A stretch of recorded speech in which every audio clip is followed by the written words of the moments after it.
வங்கக்கடலில் புதிய காற்றழுத்த தாழ்வு பகுதி உருவாகி காற்றழுத்த தாழ்வு மண்டலமாக வலுப்பெறும் என வானிலை ஆய்வு மையம் கணித்துள்ளது.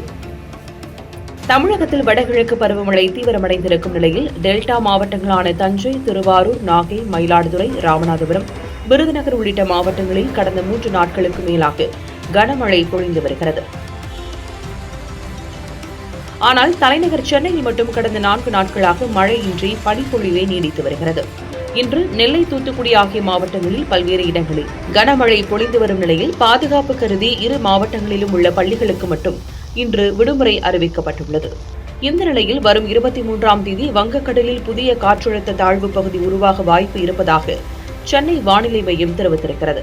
இது தொடர்பாக வெளியிட்டுள்ள அறிக்கையில் தென் தமிழகம் மற்றும் அதனை ஒட்டிய குமரிக்கடல் பகுதிகளின் மேல் வளிமண்டல கீழடுக்கு சுழற்சி நிலவுகிறது. தெற்கு அந்தமான் மற்றும் அதனை ஒட்டியுள்ள பகுதிகளில் வரும் 21ஆம் தேதி ஒரு வளிமண்டல மேலடுக்கு சுழற்சி உருவாகும். இதன் காரணமாக 23ஆம் தேதி தென்கிழக்கு வங்கக்கடல் பகுதிகளில் காற்றழுத்த தாழ்வு பகுதி உருவாகக்கூடும் என வானிலை மையம் தெரிவித்திருக்கிறது.